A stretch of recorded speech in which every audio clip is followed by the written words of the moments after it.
Ya, assalamualaikum semua. Semoga semua sehat walafiat, jasmani ataupun rohani kita, di mana saja kita berada di bumi Allah.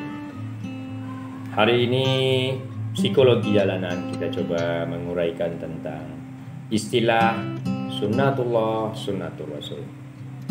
Itu perlu dipahami. Perbanyaklah membaca literatur, banyak mendengar ceramah dari para guru, dari para ustadz, dari mana motivator, dan berbanyak membaca buku ataupun dari internet, dari mana saja menggalinya. Dan yang terpenting dari semua itu, berbanyaklah membuka tafsir Quran, karena dari semua itu yang tertinggi nantinya adalah Al-Quranul Karim, tentulah ucapan Tuhan, kalamullah, firmannya Allah, sehingga disebut juga ilmullah, ilmunya Allah. Baru kemudian kita lengkapi, berjalan beriringan dengan hadis-hadis yang sahih. Di sini ruang kecerdasan akal, kebersihan hati untuk menelaahnya. Yang hari ini yang tafsir, pemahaman Qurannya ditinggalkan dan mengutamakan membacakan hadisnya sampai berperang, sampai saling membid'ahkan dan sebagainya. Kita lanjut. Sunnatullah itu adalah sunnahnya Allah. Sunnahnya Allah artinya adalah secara garis besar adalah perulangan skenario Allah, perulangan satu konsep. Jadi konsep Allah dari dulu sekarang tidak pernah berubah. Apa konsep Allah? Dia ciptakannya bumi sebagai tempat untuk berakting, panggung sandiwara. Kemudian diciptakan pelakonnya Adam, Idris, Nuh, Musa, Isa, Ibrahim sampai Muhammad sebagai nabi dan rasul untuk mempraktekkan di bumi tadi. Lalu dia sertakan kaumnya, pengikutnya untuk menyertai. Apabila di dalam perjalanan mereka mampu mengaktingkan wahyu Allah, peraturan Allah, Al-Quran, Zabur, Taurat, segala peraturan Allah dari Adam sampai Muhammad, maka kaumnya dirahmati. Apabila mereka gagal mengaktingkannya, mempraktekkannya, gagal berlakon, maka kaumnya mendapat azab. Itu saja. Nah, itu sunnatullah, perulangan sunnah, perulangan kejadian, perulangan sejarah, perulangan kisah-kisah, perulangan atau skenario nya Allah. Dalam surat kita boleh lihat surat 48, surat Al-Fat ayat 23. Dan dia akan diulang surat Al-Fat ayat 23, akan diulang lagi kalau tak salah di surat, kita ingat lagi surat 48 ayat 23, dia akan ulang di surat Al-Ahzab surat 33 62. Ya, 33 62. Apa katanya? Sunnatullah. Jadi sunnahnya Allah. Dan tajidali sunnatillah. Kamu tidak akan menemukan perubahan atau sunnah Allah itu dari Adam sampai Muhammad akan sama. Dan ketika Nabi ditutup, kamu sekarang pun akan mengalami sunnah yang sama. Itu di sunnatullah. Lalu ketika dalam surat 2 di dua surat tadi dijelaskan lagi di dalam surat Ali Imran surat 3 ayat 137. Apa katanya? Ini yang berbicara Allah. Qad khalat min qablikum, sungguh telah berlaku sebelum kamu, sebelum kita, sebelum Muhammad. Min qablikum sunnanun, ada kata-kata sunnah, sunnanun. Ketika kita ingin menyebut sunnah, kita tambah sunnah, sunnah pakai ta, sunnah, sunnatu, sunnah. Nah, di sini disebut qad khalat min qablikum sunnanun, telah berlaku sebelum kamu sunnah. Maka berjalanlah kamu di muka bumi. Kaifa kana akibatul mukazibin. Tengok dalam perjalanan sunnah itu berapa banyak kaum yang berdusta kami azab. Nah, bagaimana kita menengok sunnah ini? Tentu harus ada bukunya, harus ada ceritanya. Dari mana kita dapat skenario sunnah itu? Bukunya ya dalam Quran. Anda tak akan bisa kisah sebanyak itu hanya mendapatkan dari hadis sahih. Hadis itu ada hadis sahih, hadis maudhu, hadis dalam Quran. Maka pegang Qurannya dulu. Kalau Allah Ta'ala, jangan pegang kalam Nabi dulu.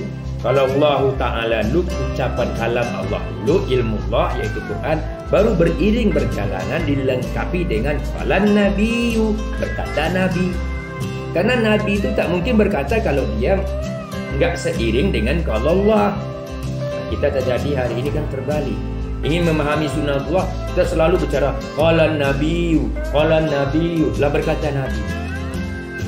Apakah kita berpikir Allah tak pernah kalau Allah Ta'ala, yaitu 6.300 sekian ayat, 116 surat, 30 juz itu kalau Allah itu dulu guys. Dia menciptakan seluruh nabi dalam genggamannya langit dan bumi, boleh dia hidupkan, boleh hancurkan. Dia yang kita takuti dulu, dia yang kita agungkan dulu, dia yang kita sembah dulu. Seiring sejalan, karena yang mendampingi kita, pemimpin kita Rasulullah, dan beriring berjalan membaca hadisnya, nanti kita akan sampai mana sunnatullah. Jadi sunnatullah, apa saja skenario ketetapan Allah yang berlaku dari Nabi Adam sampai Nabi Muhammad sebagai bos-bos pemimpinnya yang diikuti oleh kaumnya termasuk kita hari ini, itu adalah sunnatullah, yaitu diturunkannya wahyu, diturunkannya peraturan Allah, dan para bos tadi, para nabi tadi adalah memimpin kaumnya untuk melaksanakan wahyu tadi, melaksanakan peraturan Allah, melaksanakan Quran.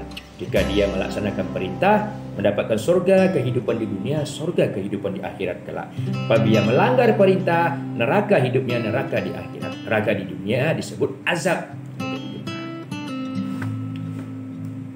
Nah, ketika surat 3 ayat 137, qad khalat min qablikum sunnanun, ada kata-kata sunnanun, maka muncullah di tanah Jawa sunan-sunan. Jadi sunnanun itu perulangan sunnah-sunnah, kejadian-kejadian, skenario-skenario, pelakunya disebut sunan. Maka ada Sunan Kalijaga, Sunan Bonang, Sunan Muria, Sunan Gunung Jati. Pada masa itu, ketika tahun 2022 sekarang juga akan ada sunan-sunan yang lain. Siapa dia? Anda, saya, kita semua. Kalau kita mau meneruskan risalah, maka kitalah para sunan itu, para pelaku sejarah itu. Nah, dari perulangan sejarah itu Allah tegaskan mempunyai prinsip yang sama. Makanya ada surat dalam surat Asy-Syu'ara, surat 42 ayat 13. Syara'a lakum minad-din, telah disyariatkan, telah diundang-undangkan, telah dibuatkan perpu, telah dibuatkan keputusan, kata Allah, perpunya Allah, instruksinya Allah apa? Yang sebagaimana wasobihi, kami wasiatkan kepada Musa, Isa, Nuh, Muhammad, Qimuddin, tegakkan din. Pahami Quran, pahami seluruh peraturan dari Nabi Adam sampai Nabi Muhammad per kaummu, lalu tegakkan dalam kehidupan. Fala tafarraqu, jangan bercerai-berai, jangan saling membid'ahkan, jangan ribut kata kunut karena tak baca Al-Fatihah sholatnya, yang dikeraskan, yang dizaharkan, yang diinikan. Jangan ribut, oh dia sholat berjamaah, yang ini tidak sholat berjamaah. Jangan ribut tarawehnya, yang ini sedikit, ini banyak. Jangan ribut dengan tahlil, jangan ribut dengan halal bihalal. Jangan. Pahami prinsip sunnatullah dulu, begitu Mas. Kalau kamu bercerai-berai, maka tidak akan terjadi. Nah, ini terjadi. Cerita sunnatullah itu terjadi dikarenakan kita lebih ngambil yang pertama dari qalan nabiyyu, dan kita mengetepikan kalau Allah Ta'ala. Itulah akibat. Lalu apa itu sunnah Rasul? Sunnatul Rasul adalah apa saja tindakan Rasul, sedihnya, sukanya, gembiranya, ucapannya, bangunnya, tidurnya dalam mempraktekkan seluruh sunnatullah.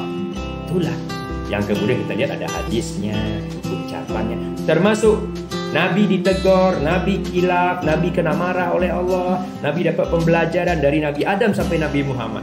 Nabi ditegur, itu sunnah Rasul. Ambil pelajaran dari itu. Jadi ingat sekali lagi, ingin perjalanan kita mulai dengan sunnatullah. Dan untuk itu, genggamlah tafsir, genggamlah Quran. Jika tidak ada Quran, bagaimana akan mengerti sunnah? Ya, demikian dulu. Assalamualaikum warahmatullahi wabarakatuh.